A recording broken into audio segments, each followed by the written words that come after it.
Hoy es nuestro cuarto domingo, que técnicamente es un mes. De hecho, el 27 de febrero fue la primera vez que nos reunimos en este lugar, en el primer servicio privado. Y decirles algo. Esto es algo para dar gracias a Dios. Todo es para dar gracias a Dios por lo que hemos mencionado ya. Pero hoy es el primer domingo que todo lo que tenemos aquí es de piedra angular. Es el piedra angular. El sonido, todo es de piedra. Todo lo que sea, bendito sea el Señor, que recién estamos empezando en su gracia. Por primera vez no estamos alquilando, todo ha sido el Señor proveyendo poco a poco. Así que bendito sea Dios, estamos empezando, pero el Señor nos ha bendecido mucho más de lo que habíamos soñado. Yo creo que hasta más de lo que habíamos orado. Eso es muestra de que nuestro hermano mayor y Señor Cristo Jesús también está intercediendo por nosotros. Y a veces yo estoy seguro que yo he orado algo y Jesús dice, no le haga caso, esto, orando por nosotros también, y el Espíritu intercediendo por nosotros también. Gracias a Dios, por Dios. Voy a pedirles que abran sus Biblias en la primera carta del apóstol Juan, capítulo 1. Si no tienes una Biblia, levanta la mano. Allí tenemos Biblias para ustedes. Levanten manos, porfa. Ay, pero yo tengo mi Biblia. Sí, la tienes en el celular, la puedes usar. Pero hay una buena práctica de tener Biblias físicas y acostumbrarnos también. Estamos en la página 1257, si tienes una nueva Biblia de las Américas, la NBLA. La página 1257 o primera epístola de Juan, capítulo 1. Sigo hablando. Sí, primera de Juan, capítulo 1, página 1257. Mientras van llegando allá, les voy comentando que estamos en esta serie titulada Fundamentos. Déjenme ver cómo es el proyector, lo he visto. Se ve bonito, mira, pero se ve bonito el proyector. Entonces, aquí en primera de Juan, lo que vamos a estar viendo hoy ilustra lo que nosotros hemos llamado en nuestra congregación como la cultura del Evangelio, cultura que queremos dar aquí en la... ¿Le doy 2 minutos? Voy a dar el micrófono de mano mientras me hacen un cambio allí. El micrófono número 2.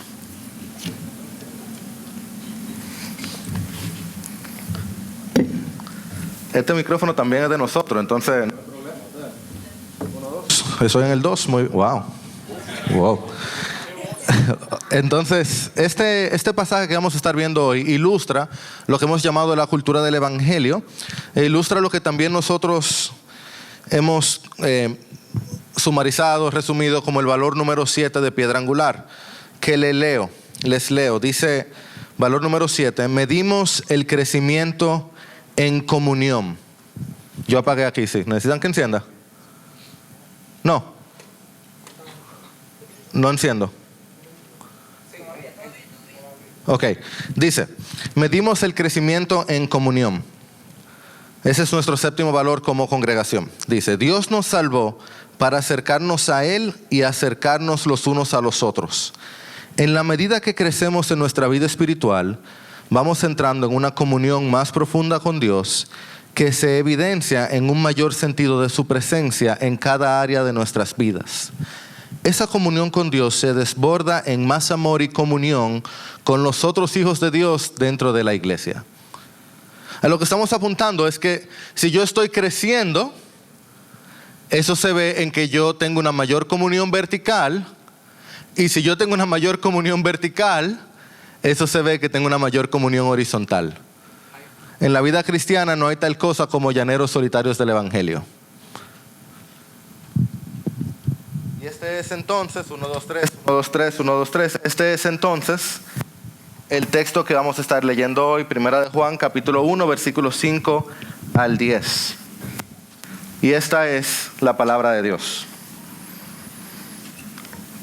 Y este es el mensaje que hemos oído de Él y que les anunciamos. Dios es luz y en Él no hay ninguna tiniebla. Si decimos que tenemos comunión con Él, pero andamos en tinieblas, mentimos y no practicamos la verdad.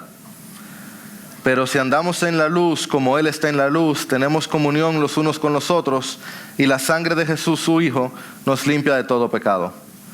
Si decimos que no tenemos pecado, nos engañamos a nosotros mismos y la verdad no está en nosotros. Si confesamos nuestros pecados, Él es fiel y justo para perdonarnos los pecados y para limpiarnos de toda maldad. Si decimos que no hemos pecado, lo hacemos a Él mentiroso y su palabra no está en nosotros. No queremos ser mentirosos, queremos que tu palabra esté en nosotros. Queremos tener comunión contigo y queremos tener comunión unos con otros. Danos luz en esta mañana. En la mañana de hoy vamos a ver este texto de Primera de Juan en 3 partes. Primero vamos a ver la divinidad, que es la luz de Dios. Luego vamos a ver la cotidianidad, que es nosotros y las tinieblas. Y luego vamos a ver la meta, que es cómo no andar en tinieblas. Veamos primero la divinidad o la luz de Dios. Dice el versículo 5. Este es el mensaje que hemos oído de Él y que les anunciamos. Dios es. ¿Notaron? No dicen Dios es la luz o Dios es una luz. ¿Qué dicen? 3 palabras. Dios es luz. En el original, eso es lo mismito que en español. Dios es luz. Así de sencillo. Y entonces, por si acaso, hace ese contraste. Y en Él no hay. ¿Qué no hay? ¿Cuántas? Ninguna tiniebla. 0, nada, ninguna tiniebla. Esa es la verdad más fundamental y básica que Juan quiere comunicar. Esa es como la base de todo lo que va a decir después. Por eso dice que este es el mensaje que anunciamos. Es como que, hey, de esto que vamos a hablar, este es el mensaje que anunciamos. Dios es luz. Y no hay ninguna tiniebla. Yo les soy totalmente franco. Yo sé, porque sé que yo no puedo desempaquetar todo lo que esto dice.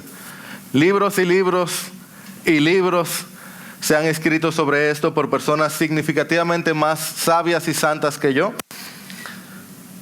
El Espíritu Santo nos ayuda por lo menos a entender un poquito, a disfrutar un poquito de qué significa una frase tan profunda.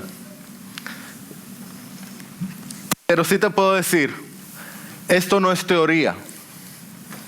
O sea, la Biblia se escribió para la vida y Juan escribió esta carta de la manera más práctica que pudiera ser. Esto es algo para el día a día. Esto es para que tú te lo lleves para tu casa y hagas algo con eso. Juan está escribiendo de la manera más práctica posible. Se trata de algo práctico del día a día, no es algo para que tú te quedes como media hora filosofando. La Biblia no se escribió para filosofar. De hecho, hablamos de eso la semana pasada, ¿se recuerdan? Mira qué tan práctico es esto. ¿Tienen una Biblia en la mano ahí? O si no, me escuchan. Miren cómo inicia la carta. Cómo inicia Primera de Juan. Dice, lo que existía desde el principio, versículo 1. Lo que existía desde el principio. Eso suena como filosofía. Oye, lo que hemos oído, lo que hemos visto, ¿con qué? Con nuestros propios ojos, lo que hemos contemplado y lo que han ¿qué? Tocado nuestras propias manos. Esto escribimos acerca del verbo de vida. Y se fue en filosofía, el verbo de vida. Mira, un poquito más adelante. Para que también ustedes tengan comunión con nosotros. En verdad, nuestra comunión es con el Padre y con su Hijo Jesucristo. Versículo 4.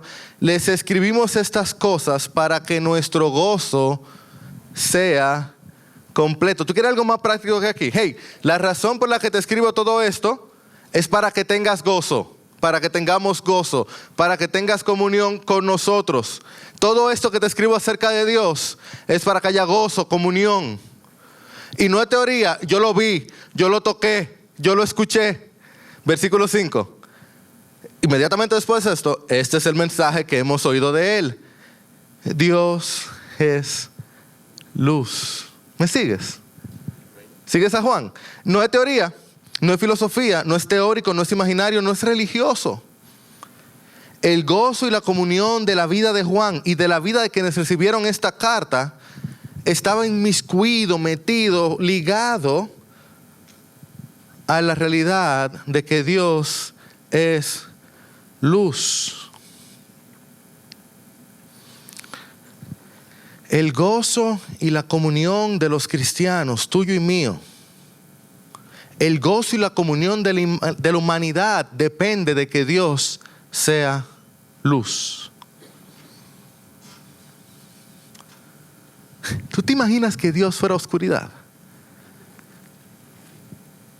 O sea, si al final de la historia, si al final de todo, cuando tú te encuentras con el Dios del universo, fuera tipo Marvel, fuera un Dios medalaganario, un Dios cruel, un Dios poderoso, sí, pero no todo bueno, tenemos serios problemas.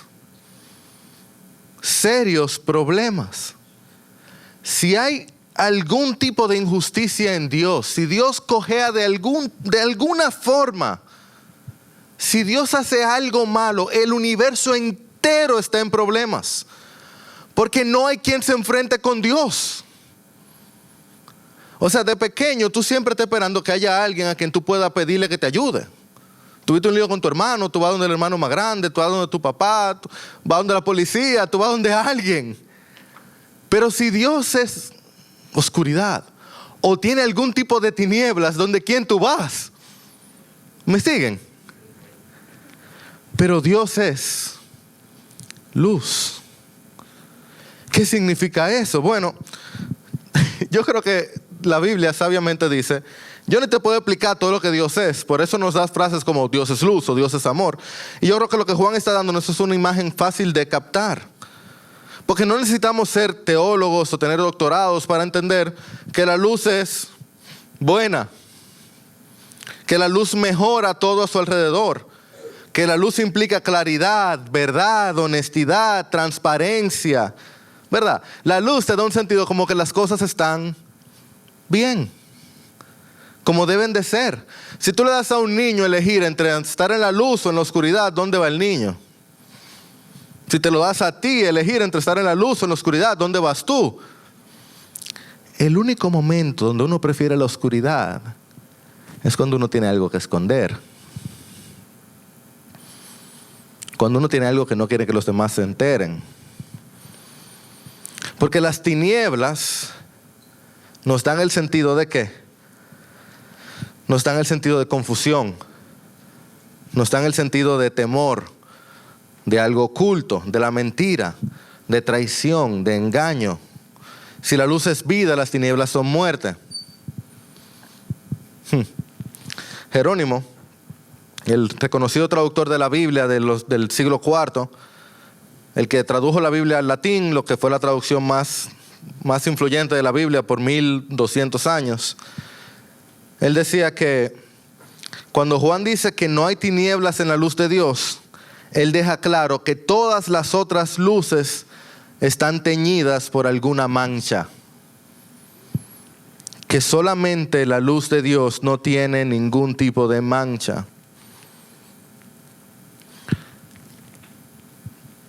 Porque no hay ninguna mancha, ninguna imperfección, ninguna marca, ningún pecado en el carácter de Dios. Dios es la perfección absoluta. No hay nada en Él que no sea luz. Todas sus obras son buenas. Es más, la luz más fuerte que nosotros conocemos, ¿cuál es? Nuestra fuente principal de luz es el sol. Y hasta el sol tiene manchas. Hasta el sol tiene imperfecciones. Pero Dios es la perfección absoluta, la pureza completa. Sin embargo, ¿tú te has puesto a mirar el sol alguna vez? De chiquito, ¿verdad? De grande nadie me gusta ahí ahora. Claro. ¿Qué pasa cuando uno se pone a mirar el sol? Cuando uno se queda fijo mirando el sol. ¿Qué nos sucede? Uno se marea, se confunde, queda como medio desorientado, ¿verdad? Me pasa con las luces aquí, que dicho sea de paso, funcionan mejor. Gracias, Bubi, Abraham, gracias por estas luces, son un regalo para los que estamos aquí. Y yo creo que para los que se paran en la adoración le queman menos, ¿verdad? Gracias a Dios. Pero ¿qué nos sucede con el sol? Nos marea, nos afecta, nos desorienta. No porque haya nada malo en el sol, no porque no haya nada malo en el sol, sino porque nosotros no podemos soportarlo, ¿cierto?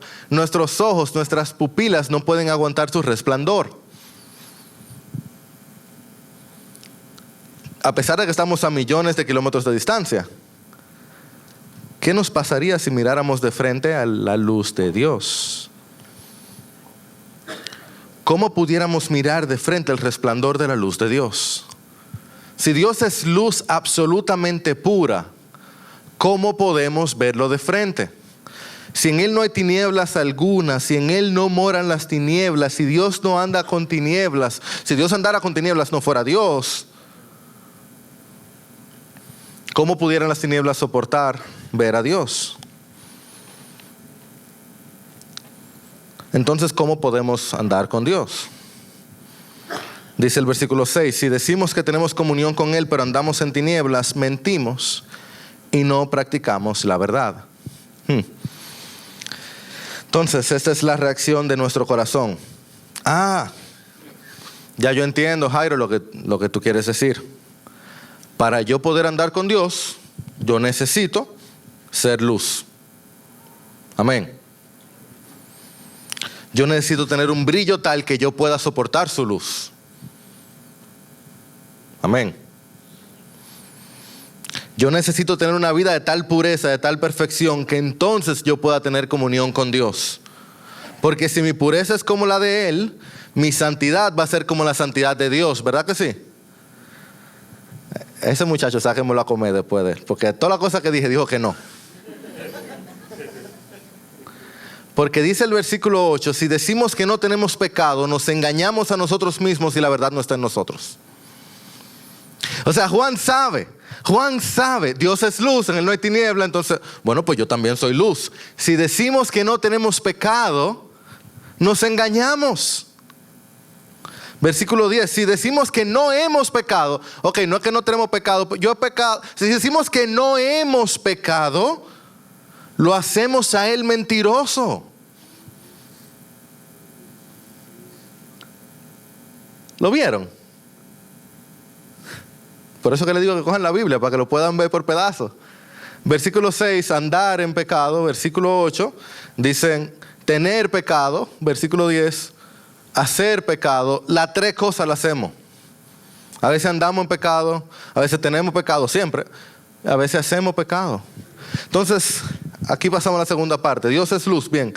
¿Qué hacemos con las tinieblas y nosotros? Que es nuestra cotidianidad. Nosotros andamos en un mundo de tinieblas. Déjame decirte que la Biblia es el mejor remedio de la existencia para los problemas de autoestima del ser humano. Es el mejor libro de autoestima del universo. Porque la Biblia no anda diciéndote palabras bonitas para subirte el ego, que te lo infla como una vejiga que explota fácilmente. Pero la Biblia tampoco anda ofendiéndote y destruyéndote, como si fuera un capitán de la guardia que te maltrata. Lo que la Biblia hace es que te dice la verdad que tú necesitas escuchar. Por ejemplo, solo de Dios la Biblia dice que es luz. Que es luz Dios. La gente te habla hoy que dejes brillar tu luz interior. Cuando tú dejas brillar lo que está en tu interior, ¿qué es lo que pasa cuando tú dejas salir lo que está en tu interior? Si de verdad tú dejas salir tu interior sin filtro, ¿tú te has dado cuenta de lo que pasa cuando tú dejas salir lo que está en tu interior sin filtro? Lo que está dentro de ti sin filtro, cuando alguien te hace mal, ¿qué es? No es de adentro que te sale la maldad que tú le deseas a una gente. Cuando tú te llenas de ira y ofendes a tus hijos, ¿no fue de adentro que salió eso? Cuando tú traicionas la confianza de alguien que te dijo algo en amor, ¿no fue de adentro de tu corazón que salió eso? Solo Dios es luz. Todo lo demás está repleto de sombras. En su mejor momento, todos tenemos sombras. Nosotros, el mejor de nosotros, cualquiera que sea el mejor que esté en esta sala, está rodeado de sombras. Por dentro y por fuera. Nosotros habitamos entre tinieblas, andamos en tinieblas, hacemos tinieblas, somos tinieblas. no tiene ningún sentido que Dios y Jairo se mencionen juntos en la misma oración. Pero este es el milagro de la vida cristiana. Dios no es un Dios cruel. Juan escribió esta carta para que tengamos ¿el qué? Comunión, ¿verdad? ¿Se acuerdan? Decía el versículo anterior, para que tengamos con G, gozo, ¿verdad? No para que nos deprimiéramos y nos tiráramos en el piso a decir, nada, Dios es luz y yo no. Dios nos revelaría que Él es luz, que con Él no habitaran tinieblas, para luego dejarte tirado en el piso y decir, ustedes no son tinieblas, así que bye bye. Ese no es el Dios de la Biblia. El propósito de este texto es que tengamos gozo y nos regocijemos en la locura de que Dios es luz, de que en Él no hay tinieblas, de que nosotros estamos rodeados de tinieblas y sin embargo podemos andar en la luz como Él está en la luz y tener comunión con Él y tener comunión unos con otros y ser limpiados de nuestro pecado y nuestras tinieblas. Esa es la locura de este texto, esa es la locura del Evangelio. Versículo 7, si andamos en la luz como Él está en la luz, tenemos comunión los unos con los otros y la sangre de Jesús su Hijo nos limpia de todo pecado. Versículo 9, si confesamos, plural, nuestros pecados, Él es fiel y justo para perdonarnos los pecados. ¿Y para qué? Para limpiarnos de toda maldad.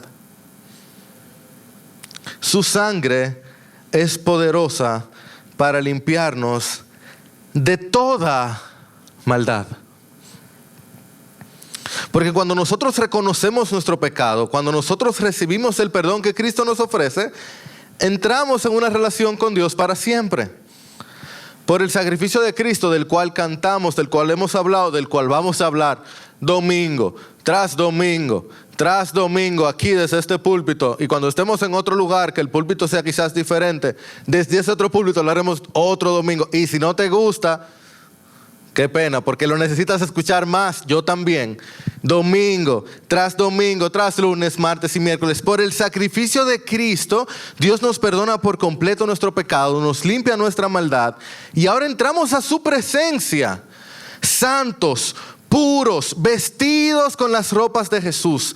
Él se comprometió con nosotros para siempre. Él nos ha hecho suyos. Él nos ve limpios, nos ve puros, nos ve santos, nos ve como Jesús. A pesar de ser tinieblas, no es que Él se hace el loco, es que Él sacrificó a su Hijo por nosotros. Y ahora cuando yo entro delante de Dios, Él no ve a alguien sucio, Él no ve a alguien impuro, Él no ve a alguien pecador. Él ve a su Hijo. Yo tengo las ropas de Jesús puestas. Él me ve limpio.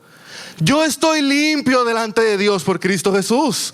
Ese es el Evangelio. La sangre de Jesús es poderosa para limpiar toda maldad. Bendito sea Dios. Hermano, acuérdate de eso. Ahora, esa es la realidad objetiva. Eso es verdad, no importa cómo tú te sientas. Si tú eres hijo de Dios por Cristo Jesús, si tú has confesado tus pecados, te has arrepentido de tu maldad y has reconocido tu necesidad de Jesús. Y algunos de ustedes hicieron eso la semana pasada, bendito sea Dios, y están aquí ahora en medio nuestro. Bendito sea Dios. Esa es tu realidad objetiva. No siempre se siente así. Porque algunos de ustedes lo hicieron eso hace 30 años. Y hay días donde se sienten más sucios que nunca, ¿verdad? El puritano Thomas Goodwin lo decía muy bien. Comentando ese texto, él decía lo siguiente, hace 400 años. Un esposo y una esposa están caminando juntos en la calle. De momento, uno de ellos toma al otro en sus brazos, lo mira y le dice te amo. Lo abraza, lo besa. En ese momento no están más casados que hace 5 minutos. Su estatus legal no ha cambiado en lo absoluto, pero su disfrute y su experiencia de la relación ha ascendido significativamente. el sentido de comunión con Dios que experimentamos no tiene que ver con nuestra relación. No tiene que ver con su amor por nosotros, pero sí tiene que ver con nuestra comunión. Específicamente, es imposible sentir a Dios de cerca, estar en comunión con Dios, disfrutando nuestra relación cuando estamos andando en tinieblas.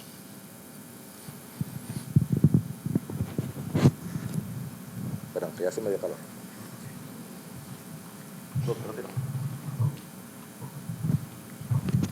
Dice el versículo 6, si decimos que tenemos comunión con Él, pero andamos en tinieblas, mentimos y no practicamos la verdad. No es que estamos más o menos casados, estamos igual de casados. La cruz de Cristo nos ha hecho hijos de Dios para siempre. Pero la manera en que caminamos afecta cómo sentimos ese matrimonio. Verás, la terminología de andar o caminar está claro. Es la manera en que caminamos. Es una conducta, una forma de vida. El andar en tinieblas es lo contrario a ¿qué? Andar en luz. Sí mismo, Miguel. Andar en luz. Aún la forma verbal te deja ver algo, ¿verdad? Dice, si decimos que tenemos comunión con Él, es decir, si profesamos fe, decimos que somos cristianos, pero andamos, presente continuo, en tinieblas, o sea, nuestra forma de vida es de oscuridad, ¿somos qué? ¿Somos qué? Con M, mentirosos. Es incongruente, algo no está bien. Porque ortodoxia sin ortopraxis es ortonada. Profesar fe sin vivir en fe no sirve para nada. Y en 1 de Juan específicamente, decir que amamos a Dios sin amar a los hermanos es un amor vano, es un amor falso. Ahora, ¿cómo se mira andar en tinieblas? ¿Cómo luce andar en tinieblas? La Biblia completa está lleno de historia tras historias de cómo se mira andar en tinieblas. Caín, preparando un complot. Mientras hablaba con Dios, preparaba un complot de envidia contra Abel, su hermano. David, mientras era el profeta y rey de parte de Israel, siendo consumido por la lujuria y asesinando a su amigo. Nabucodonosor, el rey más fuerte en su momento, levantando su nombre hasta el cielo. Sanbalat, queriendo evitar la construcción de Jerusalén. Juan y Jacobo caminando con el maestro, poniendo sus ojos en el poder terrenal. Judas, discípulo, entregando al Mesías por amor al dinero. Eso es andar en tinieblas en ese momento. Nosotros mismos tenemos nuestras propias historias de tinieblas también. Aquel que esconde su adicción a la pornografía borrando su historial antes de ir a la iglesia. Aquella que pretende ser fiel en la iglesia sirviendo mientras está chismeando con sus mejores amigas. Aquel que levanta su nombre en la empresa a cuesta de mal pagar a sus empleados de quienes abusa. Aquel que engaña a sus superiores robando su posición y su tiempo en la empresa donde trabaja. A quienes que pretenden tener salud espiritual mientras tienen semanas o meses sin estar orando a Dios, sin estar a solas con Él. Aquellos que mantienen iras y rencor, odio en sus corazones mientras por fuera sonríen. Si decimos que conocemos a Dios, pero escondemos nuestros pecados, estamos andando en tinieblas. Andamos en tinieblas porque no estamos lidiando con nuestro pecado. ¿Lo ven? Porque ¿qué es la luz? Sino honestidad, claridad, verdad. ¿Qué es la tiniebla? Sino es confusión, temor, mentira. Oye, duele, ¿verdad? Pero amado hermano, amada hermana, siempre recuerda. Si te encuentras en un aprieto en la escritura, siempre viene un pero. Porque decía un autor, aún para los cristianos, aún algunas veces las palabras más difíciles para decir son, yo he pecado. Pero una vez las hemos dicho, la respuesta de Dios siempre es, yo te perdono. Si decimos que tenemos comunión con Él, pero andamos en tinieblas, mentimos y no practicamos la verdad. Pero si andamos en la luz como Él está en la luz, tenemos comunión los unos con los otros, y la sangre de Jesús, su Hijo, iglesia, nos limpia de todo pecado. Si decimos que no tenemos pecado, versículo 8, nos engañamos a nosotros mismos y la verdad no está en nosotros. Versículo 9, si confesamos nuestros pecados, ¿qué es Él? Fiel y justo para perdonar nuestros pecados. ¿Y para qué? Siempre hay esperanza. Las tinieblas da maldad. ¿Ven que hay esperanza? En Jesús siempre hay esperanza. Las tinieblas nunca ganan. ¿Lo ven? No hay ninguna razón para andar en tinieblas, porque en Jesús hay luz. No hay lugar de mayor luz que la cruz de Jesús. Hay una fuente desde el Calvario. Entonces, si Dios es luz y yo estoy rodeado de tinieblas, ¿cómo yo puedo no andar en tinieblas? Bueno, el mismo texto me muestra por lo menos 4 cosas. 4 cosas que puedo, debo, consejos, advertencias, principios a tomar en cuenta para no andar en tinieblas. Y lo primero, la base, Juan me enseña claramente, es que se empieza con Dios. Se empieza con Dios. Nota que Juan dice al principio de la carta que su propósito era que tuviéramos ¿qué? Con C, comunión. Unos con otros y ¿con quién? Con el Padre y con el Hijo, ¿verdad? O sea, esto es de vital importancia. Tú puedes ir conmigo, por favor, al próximo versículo cuando se acaba este texto. Acaba el versículo 10, el próximo versículo es versículo 1 del capítulo 2. Y lee lo que dice, oye. No hay una cosa más práctica que esta en la vida cristiana. Versículo 1 del capítulo 2. Hijitos míos, les escribo estas cosas, ¿para qué? O sea, esta es la cosa más clara de la vida. Hijitos míos, les escribo esta cosa para que no pequen. No puede ser más práctico de ahí. La Biblia siempre está ahí para decirnos cómo vivir de manera práctica. Lo que no es pragmática. No es un manual de direcciones, ni es simplemente un libro de instrucciones. Y es por eso que las primeras palabras de la Biblia son: en el principio, Dios. Y aquí en este texto, para que tengamos gozo, para que tengamos comunión, para que no pequemos, ¿cómo empieza el texto? Dios es luz. O sea que para alejarnos de tinieblas, para no andar en tinieblas, lo primero que tenemos que hacer es enfocarnos en el Dios de la luz. ¿Lo ven? No nos alejamos de las tinieblas buscando dentro, enfocándonos en nosotros, sino con una revelación que viene de afuera. El mensaje del Evangelio nos saca del egocentrismo, nos saca del yo puedoísmo y nos lleva a mirar a Dios. ¡Qué locura! El mejor libro de autoestima, pero si todavía tú estás pensando en que es del Dios estima. Si todavía tú estás pensando en qué yo gano con esto, cómo lo logro, cómo lo hago, qué necesito, si es yo, mi, es un lenguaje de tinieblas. Porque al final fuiste tú, mi, quien te llevó a las tinieblas. Tú necesitas a Dios, Cristo, Espíritu que te saque de allí. Necesitamos más pureza, más contemplación, menos ensimismación, menos yo y más Dios. Necesitamos poder decir como el salmista: tu misericordia es mejor que la vida. Así que para no andar en tinieblas necesitamos empezar con Dios. Segundo, necesitamos entender quiénes somos. Necesitamos entender quiénes somos, y esta parte es fundamental. Lo que diferencia a un cristiano de cualquier otra persona no es su conducta, es su pecado. ¿Cómo así? Bueno, quizás explicarlo mejor. Es lo que hace con su pecado.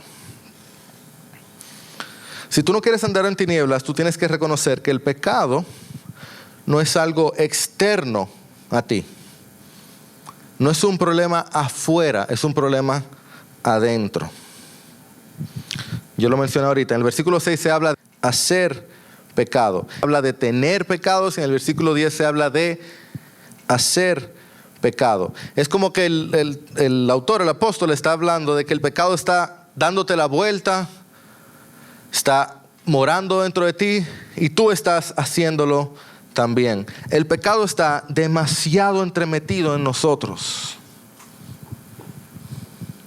No es como algo que tú haces un día y ya. Es lamentable, doloroso, horrible. Es una asquerosidad en la que vivimos. ¿Quién nos va a librar de este cuerpo de muerte?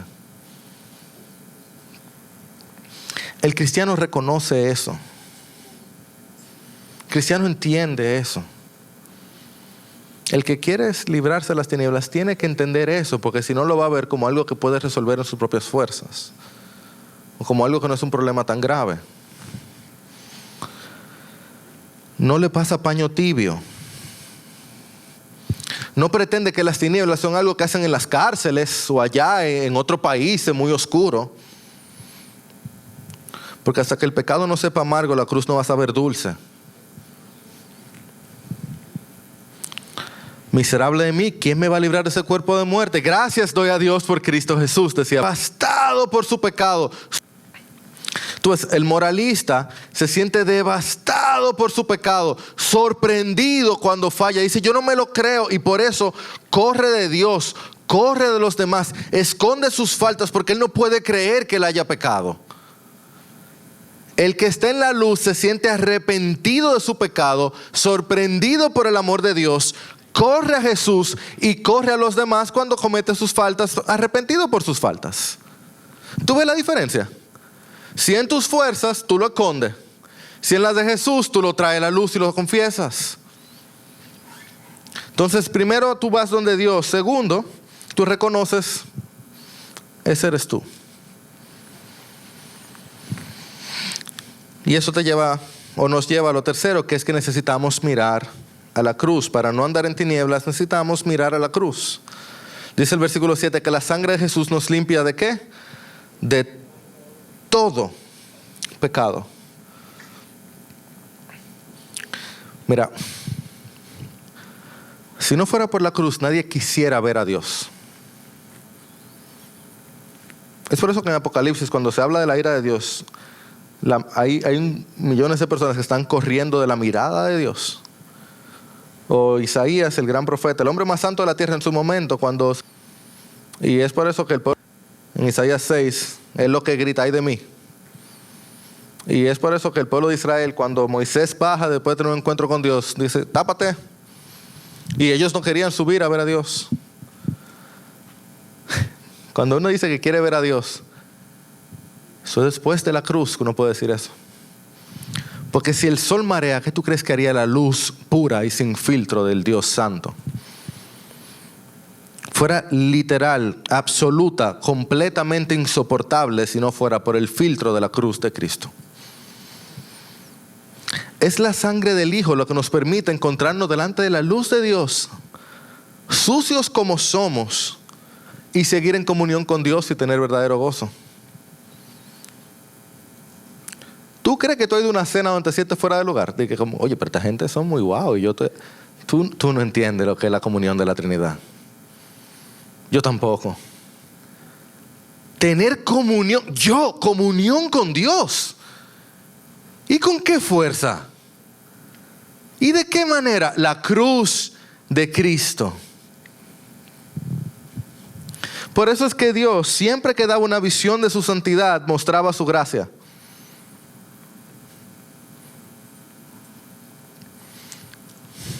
Hasta el infierno, gracia. Solo el infierno es el lugar donde Dios está mostrando su santidad sin su gracia.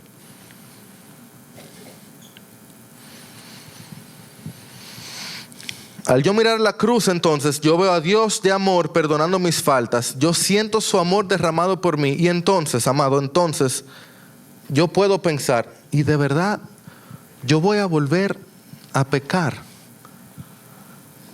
por las mismas cosas que pusieron a Jesús en el madero.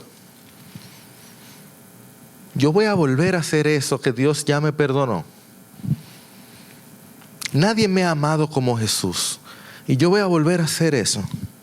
Yo voy a volver a venderlo por 5 minutos de lujuria, por una segunda mirada, por un aplauso de hombres que, como lo negaron a él, me negarán a mí. La cruz no es solo donde yo encuentro perdón, es también mi motivación para no pecar. Es también mi motivación para no pecar. Yo no quiero el aplauso de aquellos que pusieron a Jesús en el madero. Siendo yo también uno de ellos, ya yo no estoy allí. La cruz es luz para mi vida. Yo no quiero pisar su sangre otra vez. Yo no quiero despreciar su sacrificio, nuestro Jesús allí. La cruz debe alejarnos de las tinieblas que pusieron a nuestro Jesús allí. Y una cosa más, una última cosa, para alejarnos de las tinieblas necesitamos confesar nuestros pecados. Y yo te apunto aquí algo complejo, que no nos gusta, que nos sale difícil, pero que estoy convencido que la Escritura enseña. Si andamos en la luz como Él está en la luz, es el versículo 7, tenemos ¿el qué unos con otros? ¿Notaron eso?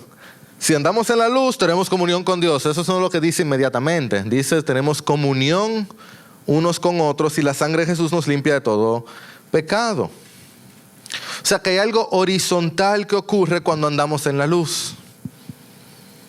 Y ata eso con lo que dice el versículo 9. El versículo 8 hablaba de nuestro pecado. Si alguien dice que no tiene pecado, singular. Pero el versículo 9 dice, si confesamos, ¿lo notaron? El plural.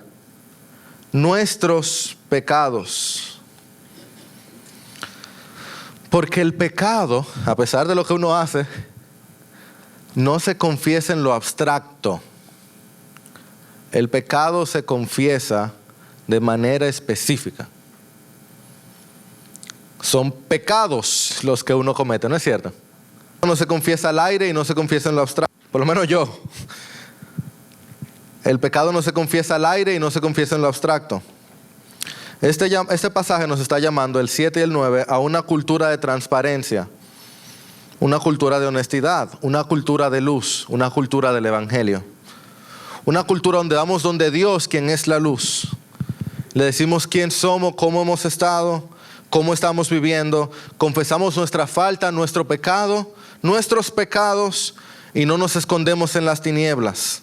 Vamos a su luz, encontramos su perdón, lo recibimos y hablamos con otros. Porque tenemos comunión unos con otros. Porque una vez sabemos que Dios nos ha perdonado, estamos más que dispuestos a ser honestos unos con otros. A que otros sepan con qué hemos luchado, que Dios nos ha perdonado. La cultura de la luz, la cultura del Evangelio es una cultura de honestidad, humildad y holgura. Donde honestamente podemos ser quienes somos, humildemente reconocer nuestra honestidad y vivir con holgura en la libertad y pureza que la luz de Jesús nos ofrece. Amados y conocidos, parecer impresionantes o ser amados y conocidos, pero no ambas cosas.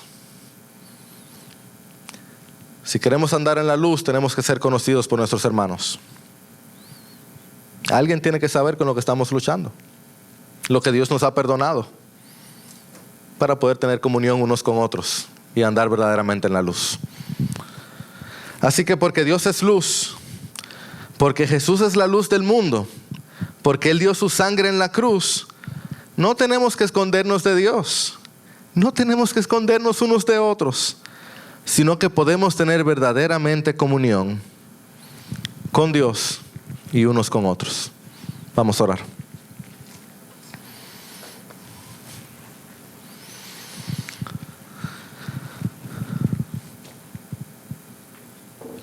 Padre, quien tú eres es algo que no podemos ni entender, pero podemos adorarte, podemos bendecirte, podemos recibir de reojo así, ver un poco tu luz y ser beneficiados con gozo y con comunión contigo, con la Trinidad. ¡Qué regalo! comunión con los demás. Qué regalo, qué bendición, qué misericordia. Nosotros, Señor, queremos que tú nos ayudes a estar más cerca de ti. Nosotros, Señor, queremos crecer a la imagen del Hijo. Queremos crecer en nuestra santidad personal que viene de ti. Queremos estar más dispuestos a andar como tú andas, a ser como tú eres, a andar en la luz. Señor, yo quiero ser más parecido a Jesús. Yo te ruego, Señor, que tú por favor pongas en mí ahora mismo este deseo de poder caminar más cercano a ti. Que tú pongas en mí, como oraba Juan un poquito antes, Señor, ese sentido de reconocer mis faltas y darme cuenta dónde tengo que crecer. Y Señor, rodéanos a todos aquí de hermanos y hermanas que también tengan ese deseo de caminar juntos delante de ti. Eso no es un programa. Eso no es un programa. Eso no es ni siquiera un ministerio. Eso es una familia, una comunidad. Son amigos, Señor. Danos comunión unos con otros, de tal forma que podamos sentir esa sangre de Jesús que nos limpia de todo pecado. Para tu gloria y nuestro gozo, en el nombre del Hijo. Amén.